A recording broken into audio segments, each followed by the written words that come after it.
There's mice on the page.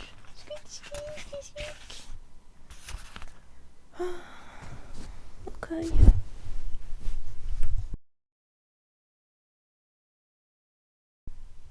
Leviticus. The heathen were a daily household preoccupation. My mother found them everywhere, particularly next door. They tormented her only as the godless can, but she had her methods. They hated hymns, and she liked to play the piano, an old upright with pitted candelabra and yellow keys. We each had a copy of the Redemption Hymnal, boards and cloth 3 shillings. My mother sang the tune, and I put in the harmonies. The first hymn I ever learned was a magnificent Victorian composition called Ask the Saviour to Help You. Saviour to help you. One Sunday morning, just as we got in from communion, we heard strange noises, like cries for help, coming from next door. I took no notice, but my mother froze behind the radiogram and started to change colour. Oops. Mrs. White, who had come home with us to listen to the world service, immediately crushed her ear against the wall. "What is it?" I asked. "I don't know," she said in a loud whisper. "But whatever it is, it's not holy." Still, my mother didn't move. "Have you got a wine glass?" urged Mrs. White. My mother looked horrified. "For medicinal purposes, I mean," added Mrs. White hurriedly.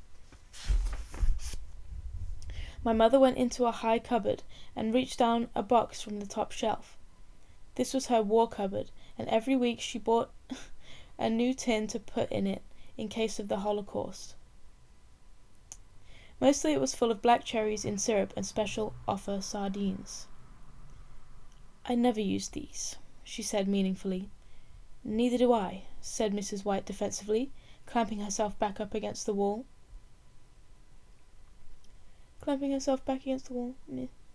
While my mother was covering up the television, Mrs. White slithered up and down the skirting board. "We've just had that wall decorated," my mother pointed out. "It stopped anyway," panted Mrs. White. At that moment another burst of wailing began from next door, very clear this time. "They're fornicating!" cried my mother, rushing to put her hands over my ears. "Get off!" I yelled. The dog started barking, and my dad, who had been on nights the Saturday just gone, came down in his pyjama bottoms. "Put some clothes on!" shrieked my mother. "Next door's at it again." I bit my mother's hand. "Let go of my ears! I can hear it too!" "On a Sunday!" exclaimed Mrs. White. Outside, suddenly, the ice cream van. "Go and get 2 cornets and a wafer for Mrs. White," ordered my mother, stuffing 10 shillings into my hand. I ran off. I didn't know quite what fornicating was, but I had read about it in the Deuteronomy, and I knew it was a sin. But why was it so noisy? Most sins you did quietly so as to not get caught.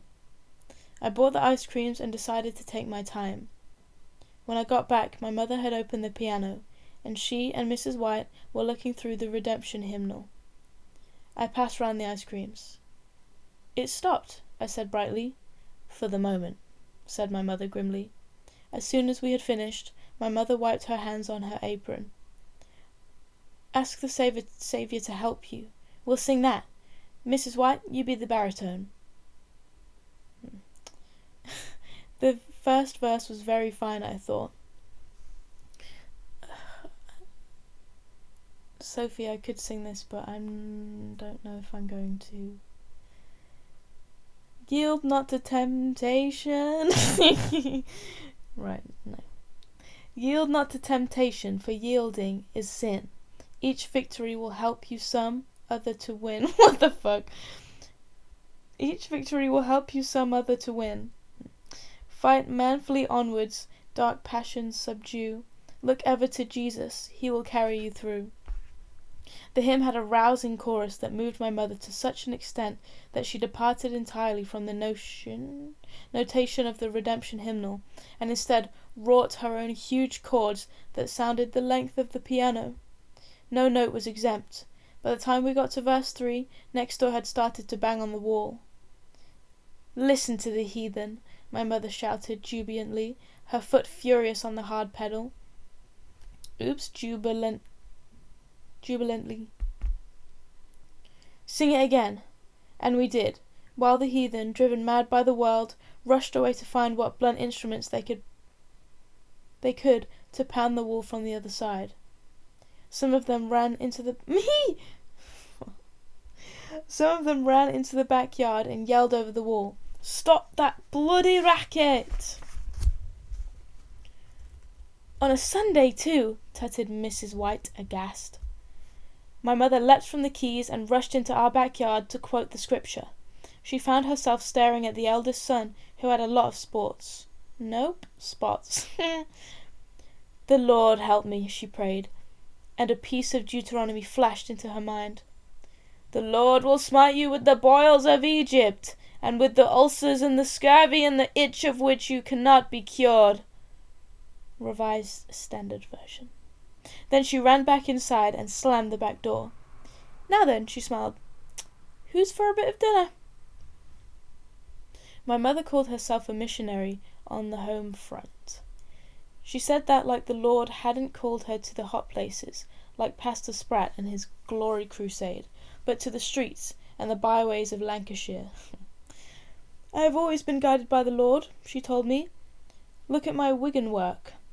A long time ago, very soon after her conversation, my mother had received A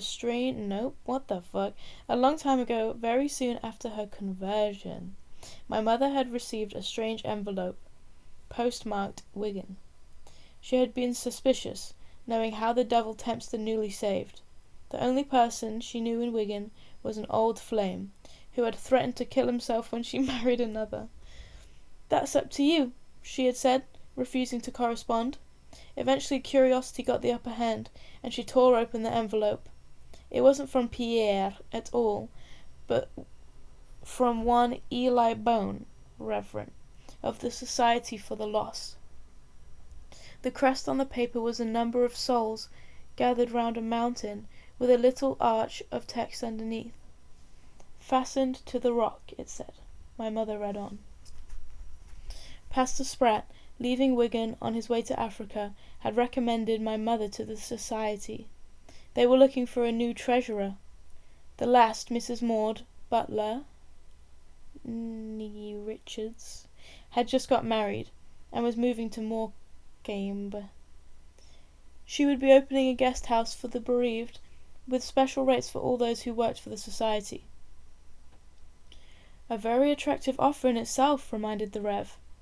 My mother was very flattered, and decided to accept the Rev's invitation to go and stay in Wigan for a few days to find out more about the society. My father was at work at the time, so she left him the address and a note which said, "I am busy with the Lord in Wigan." She didn't come back for 3 weeks, and after that went regularly to the Reverend Bones' audit.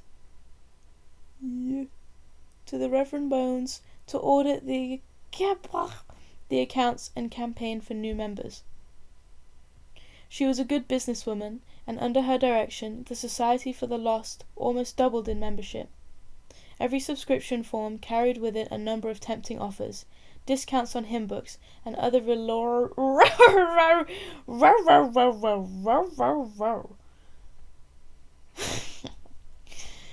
Every subscription form carried with it a number of tempting offers, discounts on hymn books, and other religious accoutrements, a newsletter with a free gift every time, and a free record at Christmas, and, of course, the discounts available at the Morecambe Guest House. My mother regularly designed a gift of interest, available only to members of the society. One year it was a folded away, wiped clean copy of Revelations, so that the blessed could be sure of the signs and portents surrounding the second coming. Another year a tribesman money box for missionary contributions. And my favourite of all, the sliding scale outdoor thermometer. On the one side of this sturdy bake-like device was a simple temperature gauge, On the other, a sliding scale, showing the number of possible conversions that could be made in a year, if every person, starting with you, brought 2 souls to the Lord. According to the sliding scale, the whole world could be godly within a mere 10 years. This was a great encouragement to the timid, and my mother received many letters of thanks. The society held a regular weekend at the Morecambe Guest House, once a year, just before the busy season. The busy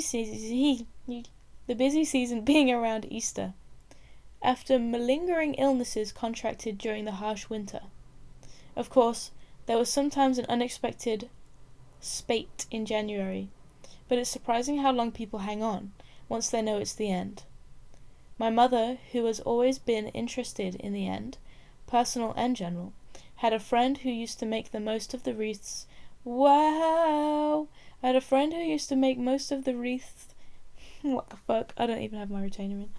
Most of the wreaths for the filed coast. Sophie, gosh, I'm sorry, man. I'm just trying my best, and that's what matters. Anyway. Our time's coming, she used to say, every winter, and every winter she bought a new coat. It's the only time I can afford it, she said. People live a lot longer now, and they don't want a fuss at the end. She shook her head. No, business isn't what it was. No, business isn't what it was. Isn't what it was. What? No, business isn't what it was. Okay, whatever. She used to come and stay with us sometimes, and bring her wires and sponges and catalogues. It's funny, but they always want the same, never anything adventurous. Although I once did a violin incarnations for a musician's husband. My mother nodded sympathetically. The woman sipped her tea. Now, Queen Victoria, that was a funeral. She took a chocolate biscuit from the bottom of the pile. Course, I was young then, but my mother. She wore her fingers to the bone making wreaths. And they were wreaths in them days. Hearts and flowers, coronets, family crests. Look, I still have them in my catalogue. She picked it up and showed us the faded pages. But nobody wants them. She took another biscuit. Crosses, she said bitterly. That's all I do, crosses. A woman with my training, it's not right. Couldn't you do weddings as well? I asked her. Weddings? She spat. What would I want with weddings? You'd get a bit of variety, I suggested. And what do you think they want at weddings? She challenged me. I didn't know. I'd never been. Her eyes gleamed down at me. Crosses, she said, refilling her mug. The weekend we all trooped down to the Morecambe for the society. La la la la la la. The weekend we all trooped down to Morecambe for the society spree. The woman was there as well. On contract work, she told us. Apparently there had been an epidemic at a nearby... Oh my fucking god. Epidemic. Okay, sorry. Okay, I'm gonna do it for real now. I'm trying. The weekend we all trooped down to Morecambe for the society spree. The woman was there as well. On contract work, she told us. Apparently there had been an epidemic at a nearby boarding school. A lot of the pupils were no more. And naturally their parents wanted wreaths. Oh, wow. The school wants 2 tennis rackets in their colours as a tribute. I'm using mimosa and roses. It's very difficult, but it's a challenge. Well, the money won't go amiss, will it? Said my mother. It'll pay for my bathroom, that's what. A woman of my training without a bathroom, it's shocking. I asked if I could help, and she said I could, so we went down to the greenhouse together. Put these on. She gave me a pair of gloves with no fingers, and start sorting them roses. Her own hands were red and speckled with mimosa dust. What do you think your mother would like? She asked of me, by way of conversation. Oh, something very grand, I think. I think she'd like the Bible open at Revelation.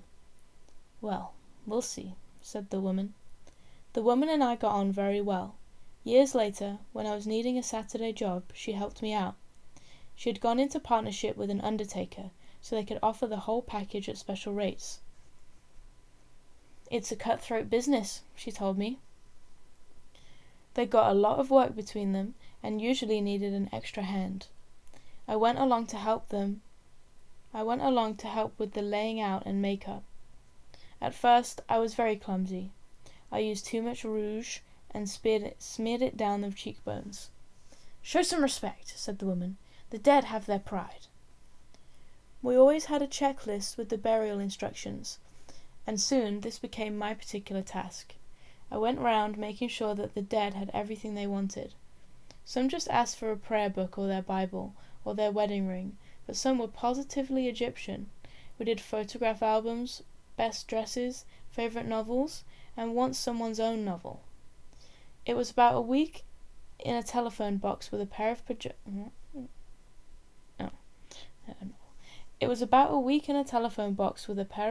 called Adolf Hitler. The heroine was a piece of string with a knot in it. "Some folk," said the woman when she read it, "but we put it in anyway. It reminded me of Rossetti, who flung his new poems into the grave of his wife, and had to ask permission from the Home Secretary to get them out again 6 years later." I liked my work. I learned a lot about wood and flowers, and I enjoyed polishing the handles as a final touch. "Always the best," declared the woman. One year, the society had a special conference in our town. My mother campaigned for a few weeks to make sure we got a good turnout. May and Alice went posting invitations through letterboxes, and Miss Dewsbury was billed to play the oboe. It was an open meeting to inform and encourage new members. The only place we could find to host the meeting was the Rechabite Hall on the corner of Infant Street. "Do you think that's all right?" asked May anxiously. "We won't look too deep," replied my mother. "But are they holy?" insisted Mrs. White. "That's for the Lord to decide," my mother said, very firm. Mrs. White blushed, and later we saw she'd taken her name off the volunteer list for buns. The conference was booked for a Saturday, and there was always a market near Infant Street on Saturdays, so my mother gave me an orange box and told me to shout at everyone what was happening. I had a bad time. Can you hear that? People outside. Bad time. Most of the street traders told me I was in their way, that they had paid to be there, that I hadn't, and so on. I didn't mind the abuse. I was well used to it, and never thought it personal, but it was raining and I wanted to do a good job. Eventually Mrs. Arkwright from the Factory Bottoms shop took pity on me. She had a stall at the weekend. Mostly with pet food, though. She had a stall at the weekend, mostly with pet food, though she would advise on vermin if it was urgent. "I'd like my little break," she said. She let me put my orange box inside the shelter of her stall, so that I could give out tracts without getting too wet. "The mother's mad, that knows," she kept saying. I don't know what that means. She might have been right, but there was nothing I could do about it. I was relieved when 2 o'clock came and I could go inside with the rest. "How many tracts did you give out?" demanded my mother, who was hovering by the door. "All of them." She softened. Good girl. Someone started playing the piano just then, so I hurried inside. It was very gloomy with lots of pictures of the apostles. The sermon was on perfection, and it was at this moment that I began to develop my first theological disagreement. Perfection, the man said, was a thing to aspire to. It was the condition of the Godhead. It was the condition of the man before the fall. It could only be truly realized in the next world, but we had a sense of it, a maddening, impossible sense, which was both a blessing and a curse. Perfection, he announced, is flawlessness. Once upon a time, in the forest, lived a woman who was so beautiful that the mere sight of her healed the sick and gave a good omen to the crops. She was very wise too, being well acquainted with the laws of physics and the nature of the universe. Her great delight was to spin and to sing songs as she turned the wheel. Meanwhile, in a part of the forest that had become a town, a great prince roamed sadly along the corridors of his palace. He was considered by many to be a good prince and a valuable leader.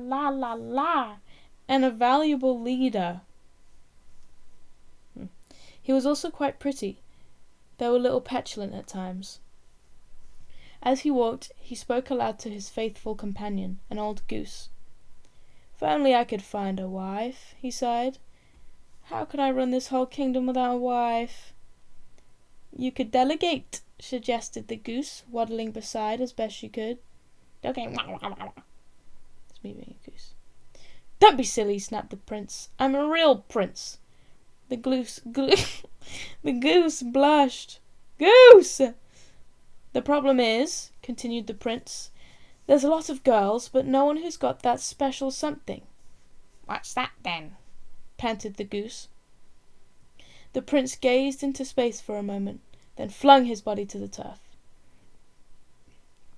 Your hose has split, sire," hissed his companion, embarrassed, but the prince took no notice. That special something. He rolled over and propped himself on an elbow, motioning the goose to do the same. "I want a woman, without blemish, inside or out, flawless in every respect. I want a woman who is perfect." And he buried his face in the grass and began to cry. The goose was much moved by this display, and shuffled off to see if she could find some advisers. After a long search, she stumbled on a clump of them under the royal oaks, playing bridge. "The prince wants a wife." They looked up as one man. The prince wants a wife," she repeated. "And she must be without blemish, inside or out, flawless in every respect. She must be perfect." The youngest adviser got out his bugle horn and sounded the cry. "For a wife," he shouted. "Perfect." For 3 years the advisers roamed the land to no avail. They found many lovely and virtuous women, but the prince refused them all. "Prince, you're a fool," said the goose one day. "What you want can't exist." "It must exist," insisted the prince, "because I want it." Side note, that sounds like me. "You'll die first," shrugged the goose, about to go back to her feeding tray. "Not before you," spat the prince, and chopped off her head. Oh no. 3 more years passed, and the prince began to write a book to pass the time. It was called The Holy Mystery of Perfection. He divided it into 3 sections. Part 1, the philosophy of perfection, the Holy Grail, the unblemished life, the final aspiration on Mount Carmel, Saint Teresa and the interior castle. Part 2, the impossibility of perfection, the restless search in this life, the pain, the majority who opt for the second best. They are spreading corruption, the importance of being earnest. Part 3, the need to produce a world full of perfect beings, the possibility thereby of a heaven on earth, a perfect race, an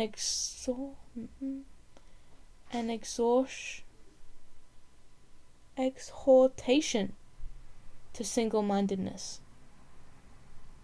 The prince was very pleased with his book, and had a copy given to all his advisers, so that they should not waste his time with merely the second best. One of them took it with him to a distant corner of the forest, where he could read in peace.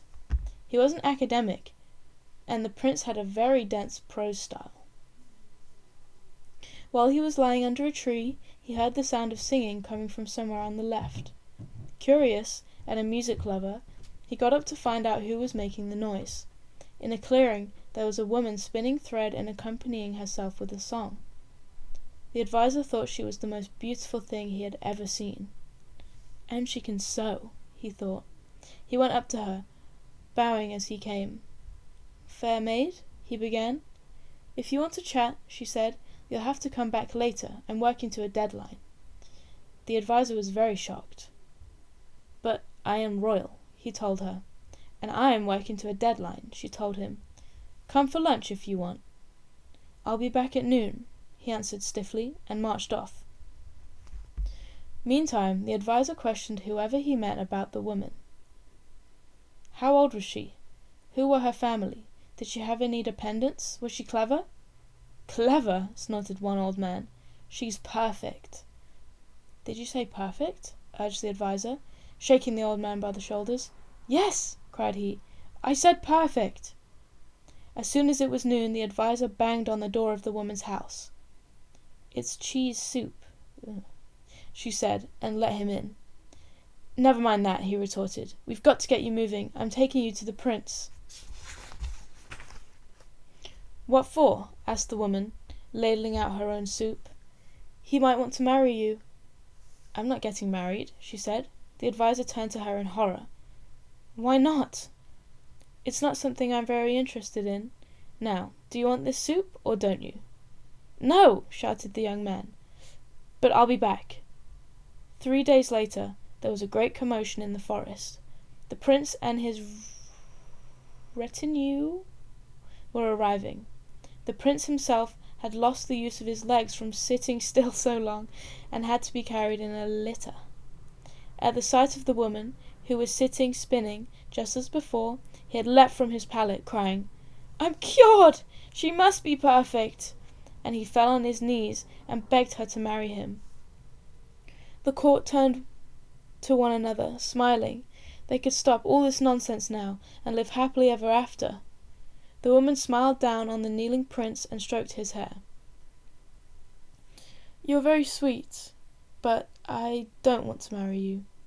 There was a gasp of horror from the gathered court, then silence. The prince struggled to his feet and pulled a copy of his book out from his pocket. "But you must! I've written all about you." Again the woman smiled and read the title. Then she frowned, and motioning to the prince, pulled him inside her home. For 3 days and 3 nights the court camped in fear. No sound came from the hut. Then, on the 4th day, the prince appeared, weary and unwashed. Calling his chief advisers around him, he told them all that had taken place. The woman was indeed perfect, there was no doubt about that, but she wasn't flawless. He, the prince, had been wrong. She was perfect because she was a perfect balance of qualities and strengths. She was symmetrical in every respect. The search for perfection, she had told him, was in fact the search for balance, for harmony, and she showed him Libra, the scales, and Pisces, the fish, and last of all put out her 2 hands. "Here is the clue," she said. "Here, in this first and personal balance. There are 2 principles," she said, "the weight and the counterweight." "Oh yes," put in one of the advisers, "you mean the sphere of destiny and the wheel of fortune." The prince swiveled around. "How did you know?" he demanded. The advisor blushed. "Oh, it's just something my mother told me. I'd forgotten it until now." "Well, anyway," said the prince.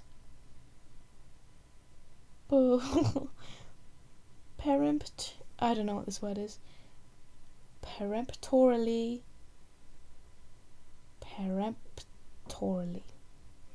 The point is, I'm wrong, and I'm going to have to write a new book and make a public apology to the goose." "Sire, you cannot," gasped the advisers, as one man. "Why not?" "Because you are a prince, and as a prince you cannot be seen to be wrong." That night the prince paced the forest, hoping to find a solution. On the stroke of midnight he heard a sound behind him, and drawing his sword came face to face with his chief adviser. "Lucien," he exclaimed, for it was he. "Sire," the man answered, bowing deeply, "I have a solution." And for 45 minutes he whispered in the prince's ear. "No," cried the prince, "I cannot." "Sire, you must. Your kingdom is at stake." No one will believe me," wept the prince, sitting on a log. "They will. They must. They always do," replied his adviser evenly. "Trust me." "Must I?" asked the prince wildly. "You must," said the adviser, very firm. The night continued, and the prince fixed his heart to evil. At dawn there was a great trumpet cry, and all the court and all the village assembled together to hear what the prince had to say. He stood in their midst, newly washed, and called for the woman to come forth. As she came from her home, the first light caught her, and she shone beacon-like across the clearing. There was a murmur of amazement, for she was more beautiful than ever that day. The prince swallowed hard and began his speech. "Good people, all of you know my search for perfection, and many of you, I hope, have read my book. I had hoped on coming here to find an end to my quest, but I now know that perfection is not to be found, but to be fashioned. There is no such thing as flawlessness on this earth." "But there is a such thing as perfection," the woman spoke out, her voice clear and strong. "This woman," continued the prince, "has done her best to convince me that perfection and flawlessness are not the same thing, and why should she take such trouble if she were not flawed herself?" "I took no trouble," returned the woman, as strong as before. "It was you who sought me." There was a ripple of dissent among the crowd. Suddenly someone cried out, "But she healed you!" "Heathen arts!" snapped back the chief adviser. "Arrest that man!" And the man was bound and taken away. "But she has no blemish!" shouted another. "But I have," said the woman quietly. "I have many." "Proof from her own lips!" screamed the chief adviser. Then the woman took a step forward and stood before the prince, who began to tremble uncontrollably. "What you want does not exist," she said. "Proof from her own lips!" screamed the chief adviser again. The woman took no notice, but continued to address the prince, who had turned deathly pale. "What does exist lies in the sphere of your own hands." The prince fainted. "Evil! Evil!" shrieked the adviser. "We will not give up on our task." "You'll be dead first," shrugged the woman, about to go back inside. "Not before you!" cried the prince, coming to. "Off with her head!" And they chopped off the woman's head. Instantly the blood became a lake, and drowned the advisers and most of the court. The prince only managed to escape by climbing a tree. "This is a tedious affair," he thought. "Still, at least I have stamped out a very great evil. Now I must continue my quest, but, alas, who will ever advise me?" At that moment he heard a noise beneath him. He looked down and saw a man selling oranges. "What a good idea!" exclaimed the prince. "I'll get a dozen for the trip home." "Old man," he hailed, "sell me a dozen oranges." The old man fumbled out a dozen and put them into a bag. "Got anything else?" asked the prince, feeling better. "Sorry," said the seller, "I only does oranges." "Oh dear," sighed the prince. "I was hoping for something to read on the way back." The old man sniffed. "No magazines?" The old man shook his head. "No informative booklets?" The old man wiped his nose. "Oh well, I'll go then," decided the prince. "Wait a minute!" said the man suddenly. "I got this!" And he pulled from his pocket a leather-bound book. "I don't know if it's up your street. It tells you how to build a perfect person. It's all about this man who does it, but it's no good if you ain't got the equipment." The prince snatched it away. "It's a bit weird," continues the old man. "This geezer gets a bolt through the neck." But the prince had gone. Epic picture of a crow. Next chapter, Numbers. Okay, pause. I heart you, Sophie.